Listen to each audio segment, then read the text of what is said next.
Hello everyone, I am Mrs. Ekta God with my next one video for the biology for the class 12th. In this video I am going to discuss unit 6, that is reproduction, as it is very important part for the class 12th.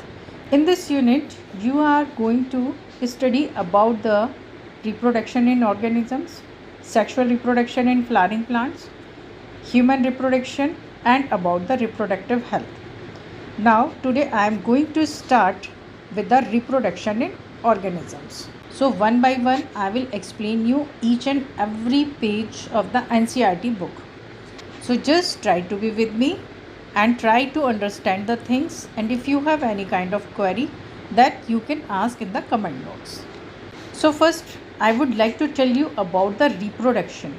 As reproduction means to breed the similar kind of species on this earth. यानी जो भी living conditions हैं यहाँ पर, जो भी living organisms हैं, they are producing their own kind of species. वो अपनी ही जैसी दूसरी स्पीसीज़ इस धरती पर लगातार प्रोड्यूस कर रहे हैं, बना रहे हैं.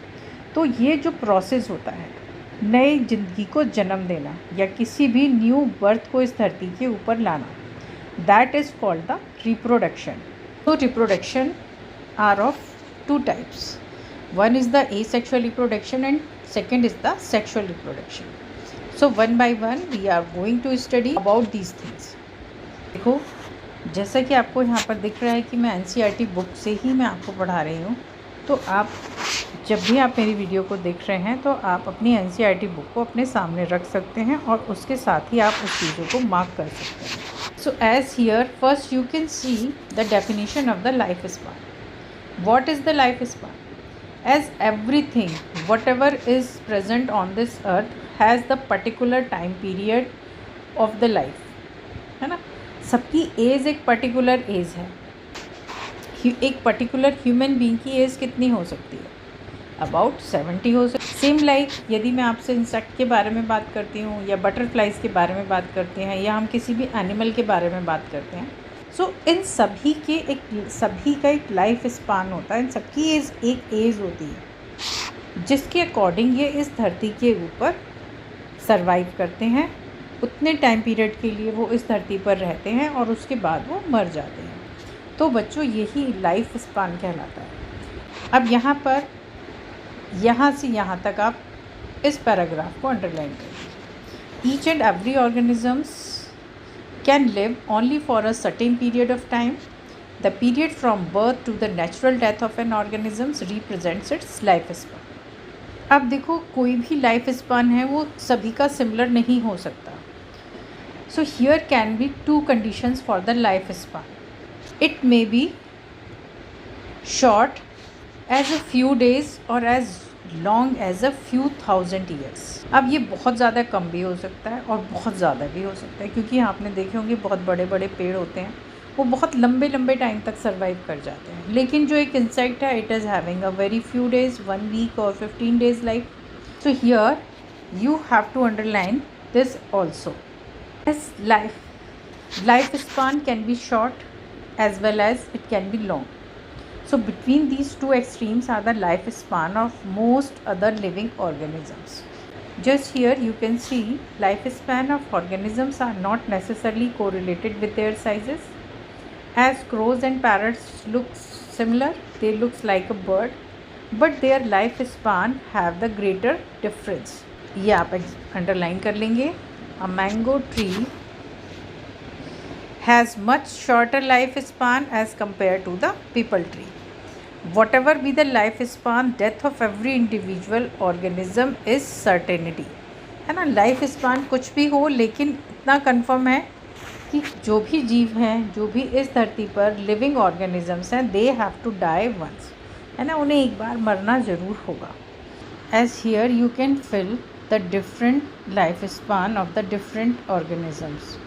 Few are given here. देखो, बटरफ्लाई 1 to 2 वीक्स तक ज़िंदा रह सकती है. Crow has the life of 15 years only. Besides elephant, rose and dog. Just try to search on the Google and fill in your book. And here parrot can live for 140 years. So that's why size is not deciding the lifespan of any one bird. ठीक है। Crow 15 साल में ही मर जाएगा, लेकिन जो parrots होते हैं वो 140 साल तक ज़िंदा रहने की कैपेसिटी रखते हैं।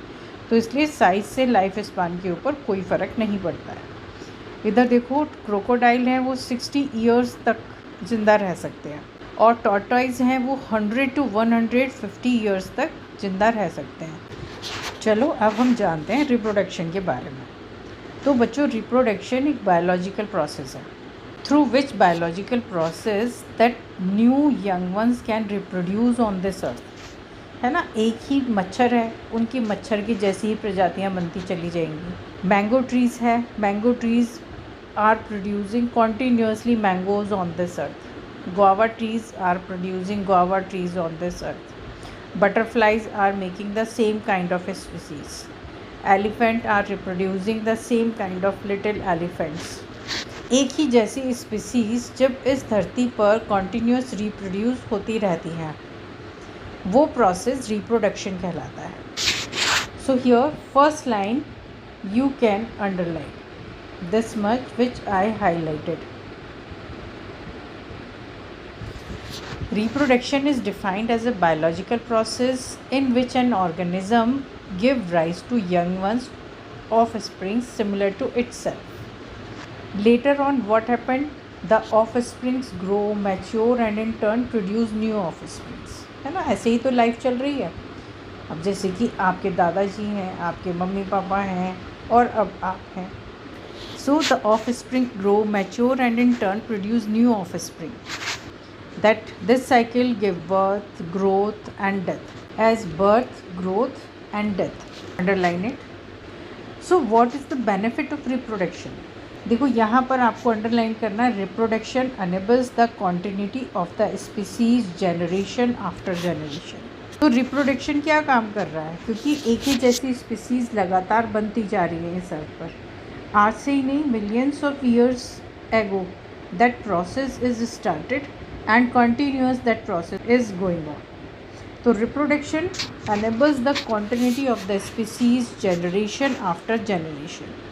As you all are introduced with the word of diversity. Diversity means differentiation, means different kind of organisms. ठीक है. अब यदि हम अपनी इस धरती के ऊपर ही देखना शुरू करें तो कितने अलग अलग तरह के तो प्लांट्स हैं यहाँ पर, इतने अलग अलग तरह के फ्रूट्स हैं, इतने अलग अलग तरह की वेजिटेबल्स हैं. और यदि हम इंसेक्ट्स देखें तो बहुत ही अलग अलग तरह के इंसेक्ट्स हमें देखने को मिलेंगे. If we try to see the creatures those are living in the water, then we will found the different kind of creatures those are living into the water.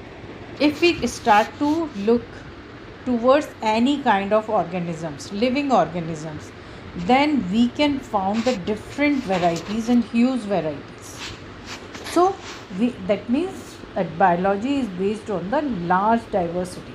As these large diversity conditions are showing the different kind of procedures, different kind of habitats, different kind of reproductive system, as they are having the different kind of organs, है ना. क्योंकि सबके organs अलग अलग होते हैं, सब अलग अलग तरीके के दिखते हैं, सब खाते पीते अलग तरीके की चीज़ें हैं. पेड़ पौधों पानी चाहिए, सनलाइट चाहिए, लेकिन हमें तो पका पकाया खाना चाहिए, है ना. तो यही अंतर है पेड़ों में और किसी भी और लिविंग ऑर्गेनिज्म में. तो जो रिप्रोडक्शन है that is also of two kinds. So this much you have to underline. When offspring is produced by a single parent with or without the involvement of gamete formation, the reproduction is asexual. If single parents are involving and no gamete formation is occurring, so that kind of reproduction is called the asexual reproduction.